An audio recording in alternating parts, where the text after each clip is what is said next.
Hey everybody, Doug Lorcana back here with a Fabled Set review video. I'll be covering all of the all 33 new cards in Fabled and what my opinions are on them, and maybe talk about a couple decks you might see said cards in.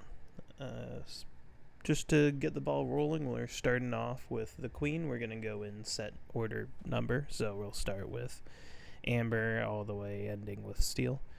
But yeah, we will talk about the Queen, Conceded Ruler here. She is a 3-cost inkable 2/4 with support, so a solid stat line, and at the start of your turn, you may choose and discard a princess or queen character to return a character from your discard to your hand. This is pretty good. I think for now, I instantly think of, spoiler alert, this new Circle of Life card that's also releasing with this set. But the issue is there's no very expensive, there are some, but you want to throw away some very expensive princess or queen characters to benefit from that. Other than that, obviously being able to take a card of your choosing from your discard's good. So throwing away a 1-cost princess or queen and taking back a very valuable card from your discard is always relevant, but we'll see if it's actually gonna see play or not. I think it's a good card, definitely not bulk, but yeah, it's really meta dependent. It depends on the list. It depends on, I think there's potential there. It's not what's the word, throwing off any alarms or anything about its crazy power, but it's just a good card. Moving on, we've got Beast, Gracious Prince, who is Princess Tribal. I really like his stat line. A 5/4 on 1 with inkable 5 cost. It's pretty solid. I instantly think to Amber Sapphire Princesses.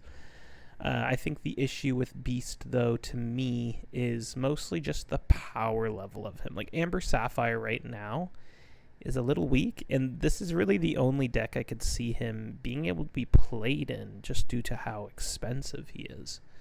I think if Amber Sapphire gets some a board wipe tool in the future, he could really pop off, because you've got those Amber Singers that can sing. Let's just pretend for a second that Under the Sea is a Sapphire Amber dual ink card. You've got the singers that can sing that card. You've got the 7-cost singing Ariel that's returning in this set. And then you can play Beast right after, who will give you that Ariel +1/+1. It's just a good overall card, I'd say. But again, I just don't think the support pieces for him are quite there yet, and they might show up in the next 3 sets before the other half of the meta rotates out as well. I mean, he actually technically has 1, 2, 3, 7 more sets before he rotates, so he could eventually get some cards. He also has a phenomenal enchanted card. Here, let's pull that up for you. Absolutely beautiful. I am a huge fan. Anyways, yeah, it's a decent card. And then we have Minnie Mouse, Sweetheart Princess, who is a pretty powerful card. The sad part is she's a bit slow, in the sense that she has no Enter the Battlefield effect. Well, she does. She gives Mickey Mouse's support, which is an Enter the Battlefield effect. There is a 3-cost Mickey Mouse that you can play on curve with it, which is nice. So on turn 3 play Mickey, turn 4 play Minnie, quest with Mickey, buff your 2-cost or 1-cost. So that's relevant. And she also banishes when she quests. She gets World's Greatest Criminal Mind kind of on a body, which is nice. She also quests for 2, which is very relevant. So yeah, I think she's definitely playable. Again, it comes down to just being able to play her, getting her to stick, having the support in your list to buff characters to 5 strength or more to kill. I could see her with you came back kind of popping off. just killing 2 characters in one turn would be cool. But yeah, solid card. I like, so far, what I will say, most of the cards in this set are playable. Most of the new cards in this set are very, very playable cards. The question is, how many of them will actually show up in meta lists?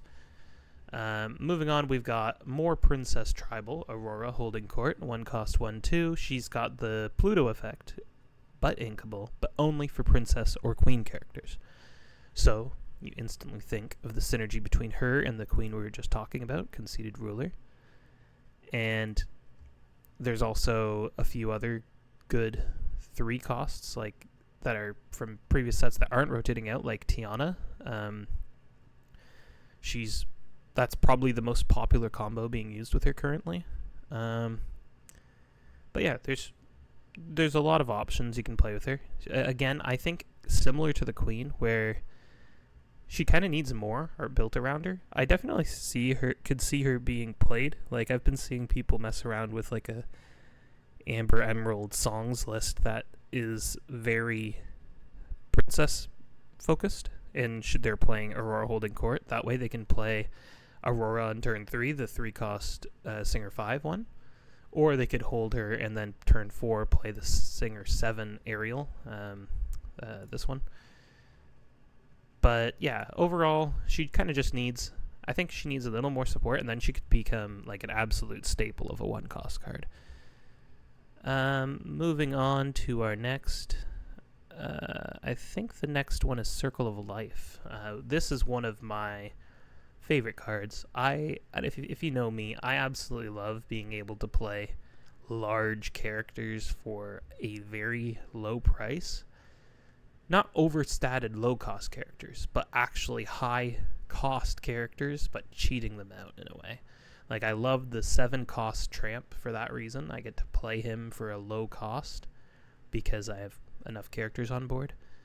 And I like it when they have Enter the Battlefield effects. So Circle of Life is kind of right up my alley in that sense, where I get to play things like, if I'm discarding a card, let's say I discard a Maleficent Dragon, and then I sing Circle of Life to play Maleficent Dragon for free, that's bananas value. I tried making that work whenever I first saw this card, but there's just not enough discard in Amber, like being able to discard the Maleficent Dragon. There's the 3-cost Calhoun, and there's the 4-cost Dale, but the Dale you don't get to pick what you discard.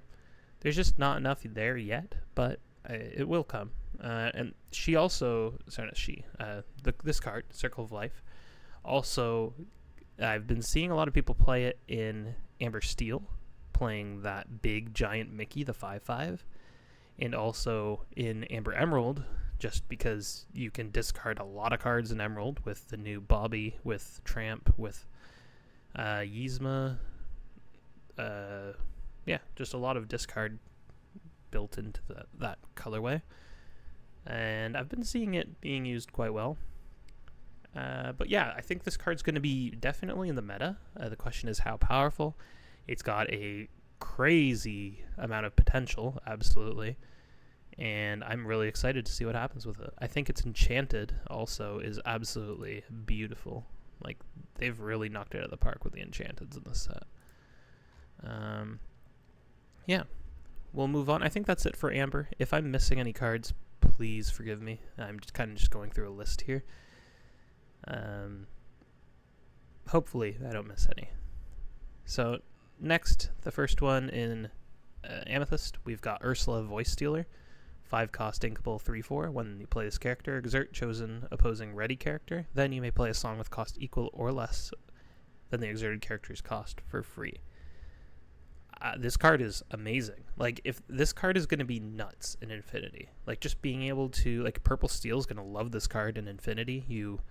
And this is another thing. I keep seeing people, I keep interrupting myself, but I keep seeing people talk about these cards and be like, it's not going to be super good in core. But the issue is, I see a lot of these cards as being, like, insane Infinity cards. Like Ursula.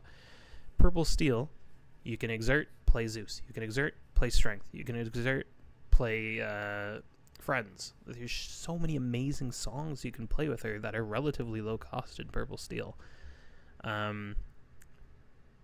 in core, not a lot there. Amber Emerald might be the best spot to play her because they got Mother Knows Best. If you exert an 8 cost, which is very unlikely, you could play Under the Sea. I don't know. There's just not a lot of very good songs anymore, which I think is a good choice by Ravensburger. Songs were creating way too much of a issue, I'd say, in the game's pacing. Like, you couldn't play, for example, in Infinity, this Minnie Mouse is completely unplayable. Mostly because songs exist. It's just the insane need to make sure that you remove things on site, the insane need to, the insane amount of removal available to you that are in song form, like Steel songs, it's just way too high. But yeah, so Ursula will be one of those cards that would be a good investment to pick up, I don't know, 3 weeks into Fabled, whenever her price is low, and then pick her up, and then her price point will probably only go up as they add more songs in future sets. And yeah, so that's what I think about Ursula. I think she's a great card. I think she's a really cool design. Yeah. Next, we've got Dumbo, Ninth Wonder of the Universe. Now, this card here is absolutely insane.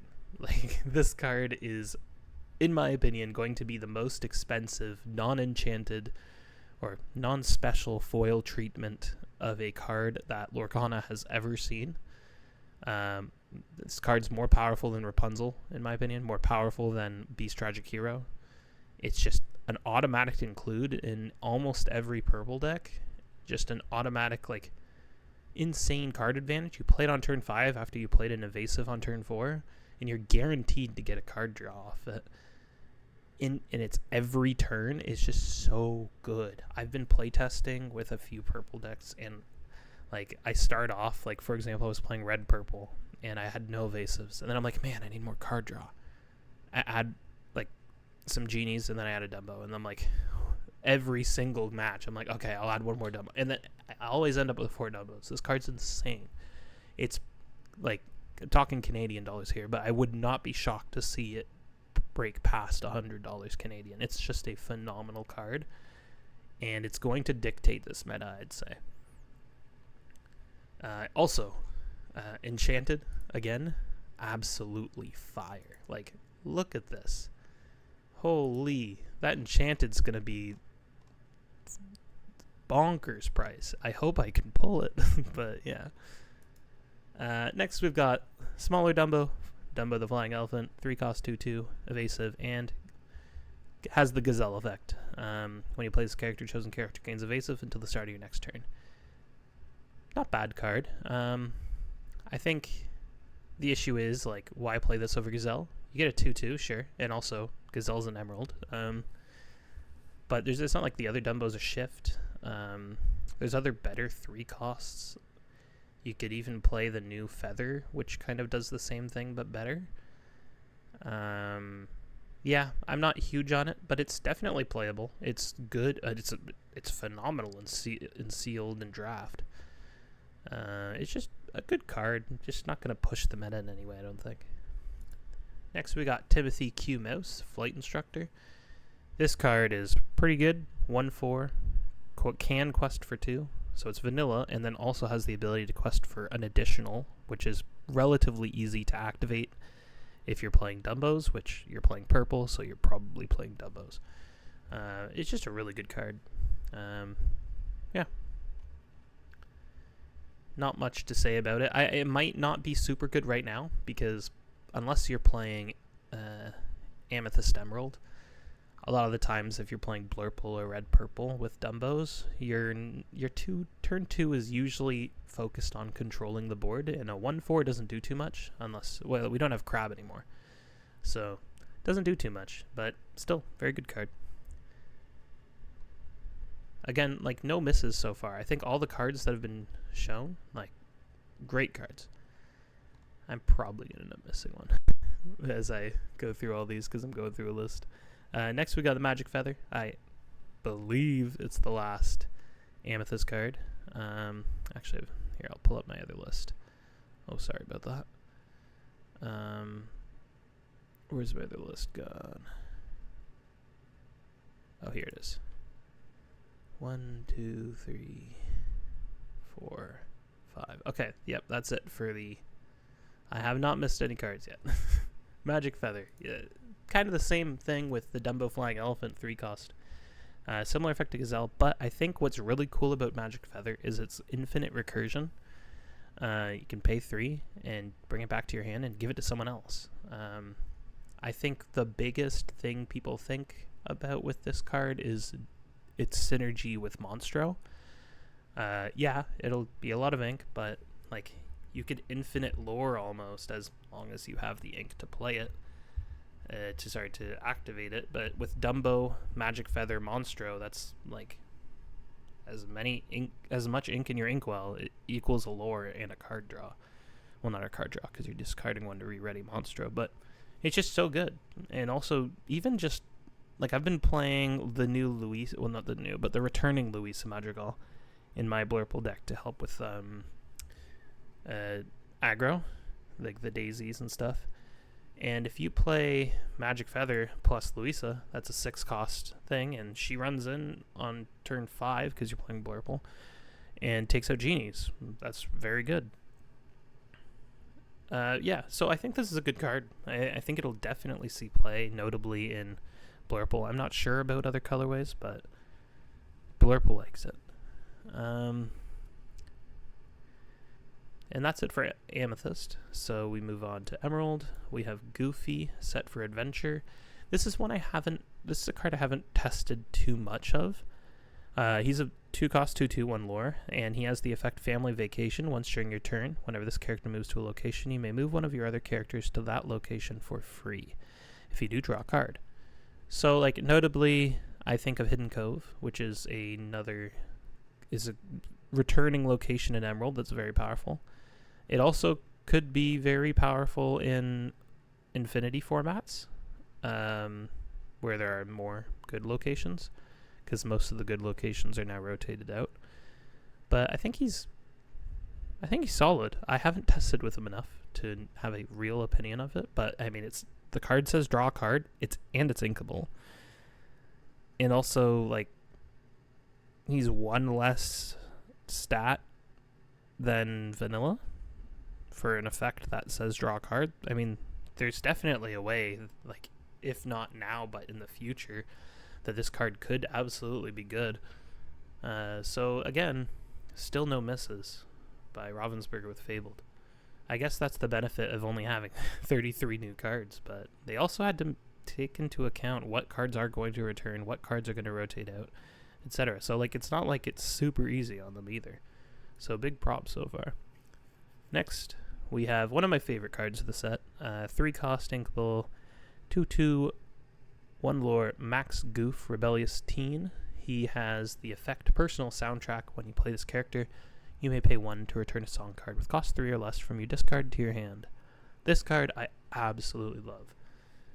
Not just for core, but as I mentioned before with Ursula, holy moly, this card is bananas in Infinity. Max Goof plus Muses means that you have infinite recursion on whatever 3-cost or less song you want. So green yellow can infinite sudden chill. Green steel can infinite strength of raging fire or let the storm rage on. This card is so good. Like he's also like gonna be. I found it like it's when I've been testing green yellow songs a bit. And he was good in there too because I'm playing Ursula's Shell Necklace and I return Mother Knows Best with Max Goof and then I sing Mother Knows Best on Max Goof to bring him back and then I pay 1, replay Max Goof, take Mother Knows Best back to my hand and I could do it again technically, but I mean who has that much ink? But it's technically an infinite card draw for per turn kind of thing. But yeah, it's good card. Represents a cantrip in the sense that you can return a card to your hand, and also the ability to choose is very important. I think a lot of people underestimate the ability to choose from your discard.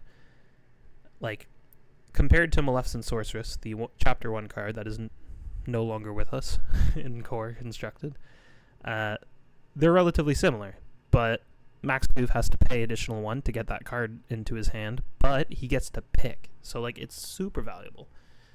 You can choose, like, that Maleficent Sorceress top deck could be, I don't know, another Maleficent Sorceress. It could be another, I don't know, a 1 cost that you don't need anymore because it's now turn 8 or something. But Max Goof gets to pick what he needs in the moment. So if you can build around him, he's going to be very good. Next, we got Genie of the Lamp. This card, a lot of people are very high on. I'm kind of high on him as well. I don't think I'm as high as others on him, but he's good. I just think in this Evasive War meta, he's going to be very nice to have. Well, sorry. I'm assuming there's going to be one. I'm implying there's going to be one, but honestly, I have no idea. Dumbo's good, so I'm thinking maybe there will be, but who knows. But yeah, back to Genie. Turn 4 card, really good. If you're playing green-purple, he's a good card to play on turn 4, and then turn 5 you Dumbo. Not bad.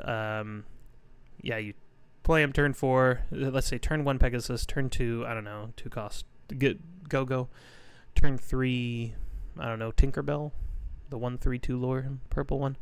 And then turn 4 Genie, turn 5 Dumbo. Like, that's good. He's good. He buffs up your characters, even in, like, kind of more zoo decks. Like, for example, if you're playing Chernadogs, this card could still be good because it buffs up all of your 1 costs that you're spamming. I like him. He's a bit slow, but, I mean, the meta has slowed down big time. It allows for these slow cards to be played. I think over time, this Genie is probably, like, he's going to be all-time high value, I'd say, this set in Fabled. But in future sets, I don't think he's going to be as high valued. Because, again, as more cards get added to the pool, the game's going to become faster and faster until rotation comes back. Anyways, moving on to Max Goof, Legendary Emerald card. Really good with the other Max Goof as a shift target, of course. Whenever he quests, you may play a song with cost 4 or less from your discard for free, then put it on the bottom of your deck instead of into your discard. So this is like Deceiver of All, except the card already has to be into your into your discard in a way, like being able to get double value out of your songs. It's a good card. I'll tell you, whenever I first saw this card get leaked, I'm like, oh my god, Down in New Orleans decks are back, but then I forgot it's cost 4 maximum, and I got really sad. But this card's still very good. Like, green-red can be taken back Be King Undisputed, you're welcome. You also can take back the 3 costs that Max Goof are already able to... the 3 cost Max Goof's already able to take back, like Mother Knows Best. It's a good card. Overall, very good card. Next, we got Bobby Zimmerowski.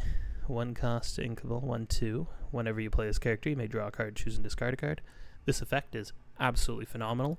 Like, being able to draw 1, discard 1 is so good on turn 1. I wish he was a 2/1, like the Steel Mulan, but, like, this is still great. This is, like, amazing for any green-yellow decks that like to work with your discard. Just being able to draw a card and having that card available, like, you can discard a Mother Knows Best and take it back with Max Goof a couple turns later.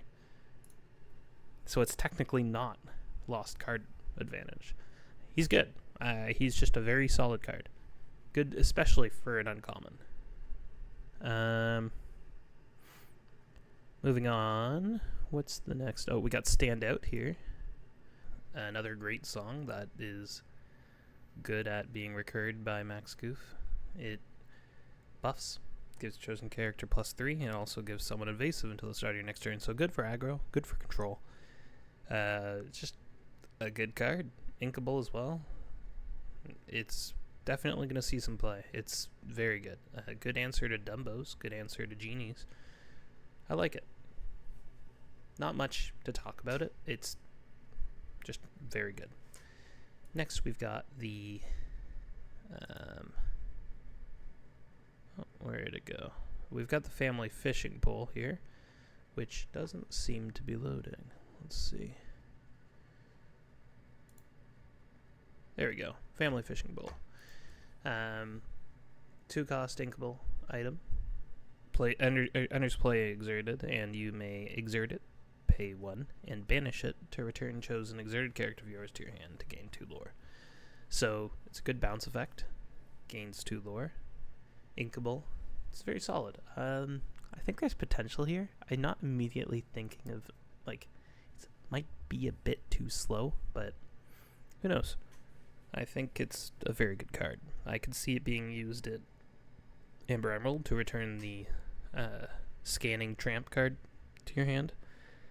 It could be used in Emerald Amethyst to return things like an aggro card back to your hand, like, I don't know, the White Rose, so you can replay it and gain the value again. There's some potential here with it. It's definitely not a bad card. I think it's good, and it's also probably going to be good in Limited. I'm not sure though. But yeah, I like it. It's a good card. And I think that's it for the Emerald cards. Moving on to Ruby, we've got the Powerline cards. Powerline taking the stage, 3/2 Singer 4, 2-cost inkable. I mean, vanilla statted, 2-cost with Singer 4, just good. Sings beat King Undisputed, really good. There's just not much else to say. We know that these 2-cost Singer 4s are good cards, right? We already know that they're good. From experience with Troubadour and Ursula Vanessa. And also, this one's a shift target for this guy, Powerline World's Greatest Rockstar. So, like, even better. It comes down to which songs is he going to be able to sing. And there's a lot of good sing-together songs available right now, so quite a few, actually. Yeah, so the 2-cost Powerline's going to be good. And then we are talking about the 6-cost here. Shift 4, Singer 9, 6/4 stats. Quest for 2. Once during your turn where this character sings a song, look at the top 4 cards of your deck. You can reveal a song with cost 9 or less and play it for free. So you get to play 2 songs off one song. One sing. I think this is absolutely phenomenal. Like, this card's insanity. It's just so good. The only issue is there's not a lot of control songs out there. Like, there's Under the Sea. There's Stop Chaos in its tracks. There's Strength of Raging Fire, Be King Undisputed. Technically, there is also, what's it called? A Pirate's Life. But other than that, I think that's it for, like, actual, like, control songs. So, in a meta that Amber Steel aggro is very popular in week 1, it might not have a lot of space to exist. But once the aggro dies off, this is a phenomenal mid-range card. Next, we've got Mickey Mouse, Brave Little Prince. Just basically Brave Little Tailor, except a Floodborn that can be played on his own for less than vanilla value, but being able to be shifted in for 5 onto another Mickey, which there's a lot of decent vanilla Mickeys out there. Yeah, he's just good. I think in Limited, if you have other Mickeys in your deck, very good for that. Also, there's just potential with him. I think he's just a good mid-range card. The issue is, again, when are you going to have time to be able to shift him when the meta's so fast? There's also a lot of evasive answers in the meta right now for Dumbo, so Mickey might struggle. But if the meta pushes away from evasives a bit, he might become like one of those Dark Horse cards. Next, we have Singer 5 Max Goof 4/3. Like, Ravensburger just loves Singer, like just giving it to people for an absolutely no cost increase. It's insane. He can't move to locations. Oh no, like, who cares? Locations aren't that good right now anyways. He sings for 5. He's a 4/3. Such insane stats. The only thing holding this guy back is there's no 5-cost songs in the meta right now that are like, oh, we gotta sing it. But Infinity, Ruby Steel, Infinity, Max Goof, he might pop off. Also, I haven't even thought about what the 2 power lines can do in Infinity either. Like, there's just a lot available there. And then next we have Roxanne, the Powerline fan. Like, this is kind of what people have been saying as Ruby's Smee, Mr. Smee. 2/3, whenever there's a singer in play, gets +1 strength, +1 lore.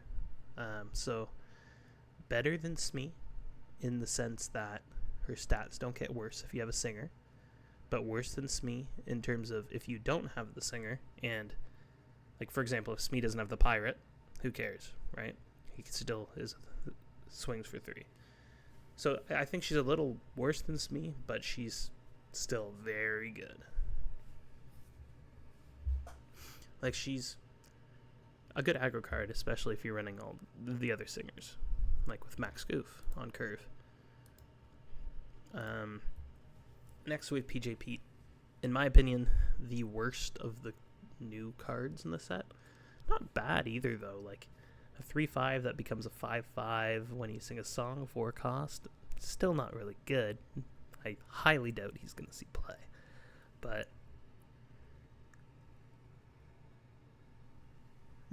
yeah, he's a good card. Sorry, I keep yawning. Next, we have another Powerline card. This card, I think, is really good. Like, kind of Madame M. Fox replacement.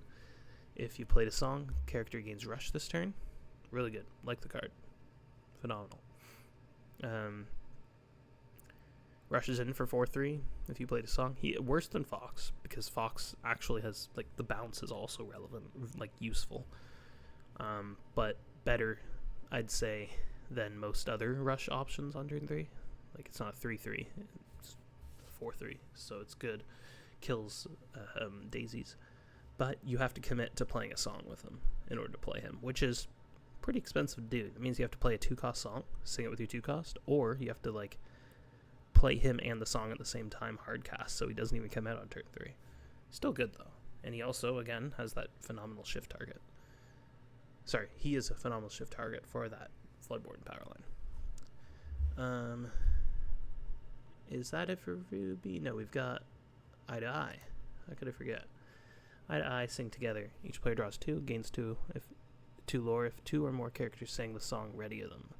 They can't quest for the rest of this turn. So, notably, yes, Powerline can sing this card on his own, but he doesn't get the re-ready benefit from Eye to Eye. So it's usually worth it to have another card sing it with him. Like, if that card would only quest for 1. But he still gets value out of playing it for free. Compared to a Pirate's Life, this card's probably a little worse, but I mean, being able to re-ready your cards so they can sing again is always very powerful.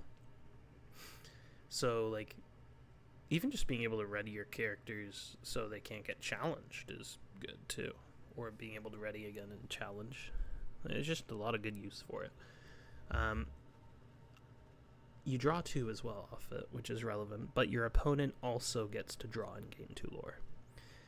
I don't know. This card I'm not completely sure on. It's good. It'll still probably see some play, especially in Powerline decks and Shark decks. But outside of that, probably not. And the question is, compared to a Pirate's Life, which also reprinted the set, is it worth it enough to see play? Like, Green-Red doesn't have a lot of draw, so Green-Red Eye to Eye probably sees play. Because you can play Clarabelle. That way you're not gaining card advantage off the Eye to Eye, so that you can gain card advantage off the Clarabelle kind of thing. That's relevant. But I think, like, in Red Purple, which has access to Dumbos and Genies, I don't think Eye to Eye is going to be that powerful. It might. Who knows? Moving on, we've got the blue cards, which I think there's only 3 in this set, which is crazy. Blue got kind of shafted with this set.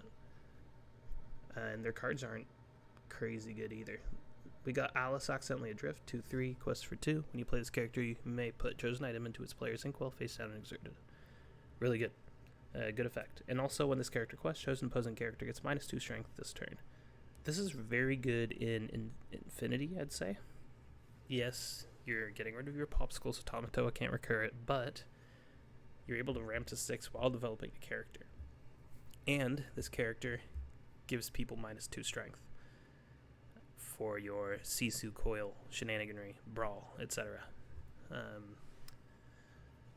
Very, very, I'd say this card's going to be played in Infinity, probably. It's a good card. Other than that, I think there's just not a lot of items in Fabled that, well, in Fabled Core Constructed meta that get use out of Alice. Yes, you can choose your opponent's item, but like fishing pole, like the feather, there's not a lot of crazy items that you have to worry about. Maybe if people start playing Queen Sensor Core, right? Or medallion weights, I guess. But yeah. Next we have Mulan, Considerate Diplomat, 3/5, quest for 2. Whenever this character quests, you look at the top 4 cards of your deck. You may reveal a princess character card and put it into your hand. Put the rest on the bottom of your deck in any order. So, Princess Tribal Draw on quest. And in Fabled Core Constructed, which is a slower meta, less removal, she can actually kind of see play. But I think what's kind of hurting Mulan is she's slow while also not having the full supporting cast just yet. So as the meta gets faster, she might get pushed out even as she starts getting like a good Princess Tribal support shell. So I don't know, we'll have to see. It's definitely got potential though. Next we got probably like one of the cards I want to test the most about with in the set, or sorry, that I still haven't already tested with. Cruella de Vil style icon, 3 cost inkable, 2/3, and once during your turn, whenever a character with cost 2 or less is banished, put the top card of your deck in your inkwell face down and exerted. During your turn, each opposing character with cost 2 or less gets -1 strength. So I'm instantly thinking of her synergy with the human Sisu. But then again, they're both uninkable. So maybe her synergy with Stopped Chaos and Strax. She's got synergy with Under the Sea, but Under the Sea doesn't. Actually, in Chaos also doesn't banish. So I don't know. Like I think if she was inkable, she'd actually see play. I don't know if she's gonna see play though, because a lot of her synergies already take up a lot of uninkable slots. So sadly, I'm not sure. She might be like one of those cards that is really good if you're against a bad player that just turns their card sideways, so your 1-drop, I don't know, Captain Hook and Blue Steel just ramps you cards. But I mean, good players are going to play around this card, and it's just going to be a dead card a lot of the time, sadly. Yeah. Sucks. I think the card is definitely got potential. I just wish she was inkable. And that's it for Sapphire. They only had 3 new cards, I believe. That's pretty crazy. Only 3. Moving on to Steel, which has quite a handful. And we're going to start talking with talking about Lilo, Best Explorer Ever. Very powerful card. All other characters, when you play this character, all of your other characters gain Challenger 2. And whenever she quests, chosen alien character gets Challenger 2, and this character can challenge ready characters this turn. So very good if you have other aliens, which there are some pretty powerful aliens already, like the 3-cost John Silver that denies a challenge, or the 4-cost Stitch that gains a lore and draws a card on banish. She's got great synergy with them. And also, like, you don't even need to get value out of her go get 'em text there. Like, her first part of the text is already good enough to play. Like, it's a cheaper Cricky for a weaker effect and a weaker body, sure, but like in an aggro meta, being able to buff your characters, it's very powerful. Yeah, she's going to be a very good card this set. Next, we've got Scar, Finally King. Your ally characters gets +1 strength, and at the end of the turn, if the character is exerted, you may draw cards equal to the strength of chosen ally characters of yours. If you do, choose and discard 2 cards and banish that character. I like this character. Very powerful card if used correctly. I think the issue with him is the fact that he's uninkable, and also the fact that one of your characters has to die, right? And they have to have enough strength. He's definitely worth considering, though, and I think he's got some good potential in there, especially in like blue steel allies where you play a lot of allies. Yeah, just a really good card. I'm not sure if it's going to be meta defining or anything. Next, we've got like a phenomenal aggro card, Nala Undaunted Lioness, 0/2, quest for 2, 2 cost uninkable, and when this character has no damage, she gets +1 lore and resist 1. So this is why you're seeing a lot of decks starting to play Rafiki or Royal Guard or Captain Hook. It's because they gotta kill this Nala. She's gonna be a menace in Amber Steel aggro. Also in Blue Steel Kiwi Birds. Just a lot of very good aggro shells that play steel are gonna love this Nala. Very good card. Next we got Little John Sir Reginald, 2 cost uninkable 2/2. Also one of the weaker cards of the set, mostly because it's one of those situational cards that is uninkable, and personally I despise uninkable situational cards, because uninkable means it's a card, to me, from a design language standpoint, makes me think if it's uninkable, it should be powerful in all situations for it to be uninkable. But this one is only has benefits of when you have a hero in play, or you deal 2 damage, or if there's a villain on the opposing character's side. The issue is, you don't always want to give your character resist to, only for this turn. And, like, sure, yeah, dealing 2 damage to a villain's great, but, like, how many villains are that big in the meta right now? Not that many. So, yeah, I'm not a big Lil Jon enjoyer. Next, we have Jasmine, Fearless Princess, 5 cost 3/7, evasive during your turn, quest for 2, and you can discard a card to give her Challenger 3 this turn. Great evasive killer. I wish she was a 3/8, personally. That way she could kill Maui Shark, or a 2/8 even. A 2/8 would be great, because she could kill Maui Shark and live by discarding 1 card. Still. But she's at 3/7, so she dies killing Shark. You have to discard a card in order for her to kill a genie. If she was a 4/6, it'd be better than a 3/7. I just think a 3/7's a little worse. But, I mean, she's still strong. Evasive during your turn. Good paired with a Dumbo as well, because she's evasive during your turn. That's another thing about Dumbo. The fact that evasive characters during your own turn, like the 2 cost Cruella, the 2 cost Jafar, they get benefit from Dumbo's draw a card and gain a lore effect here. Like, that's nothing to scoff at. So in Purple Steel, Jasmine might be something. Like, for example, like this character also gets benefit from that Jafar. That Dumbo. Like, I don't know, Jasmine might be something in Purple Steel, and also I think she has some very obvious benefits in Blue Steel, because she gets played as early as turn 4 there, to combat genies, Yagos, etc.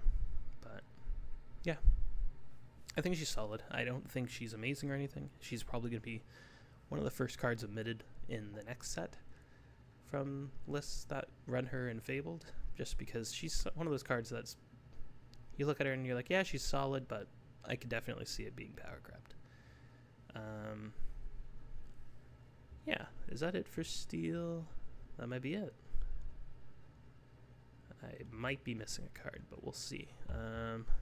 One last quick look. Yeah, I think I've spoken about every card in the set. So yeah, if you guys have any opinions on certain cards if your opinions disagree with mine, or if you think that I've overlooked a card, hey, maybe I missed a card and I didn't talk about it. But yeah, let me know in the comments. Let me know what you guys think. Let me know if you agree about Dumbo being like phenomenally strong. I don't know. I'm not saying we're going into a full Dumbo meta, but I think the card is going to be absolutely phenomenal, and you should pray that you pull him in your packs. But yeah, Dumbo's going to be good. And so are a bunch of other cards, like Lilo. Like, this Lilo's super good too. But yeah, let me know what you guys think about Fabled in the comments. I'm looking forward to see what you guys say. I'm going to probably come out with sometime this week some week 1 day 1 deck choices for you guys to play. And because I've been doing a bit of testing this past week, been a bit busy with work, so I haven't been able to record as much, but I'll share with you guys my my lists sometime this week that I've kind of had as my preliminary lists for the tournaments I'm going to start going to. I will be going to the Glass City Games 13K weekend in Detroit, Michigan. So if any of you guys are there and want to say hi to me, come stop by and say hi. And I will let you guys know when I'm playing there, and I'll let you know my results too. That's not for until next month though, so that's still a ways away. I will definitely speak to you guys before then, but yeah, thanks for watching, guys. Before I ramble too much, I'm just gonna sub the video. Have a good one.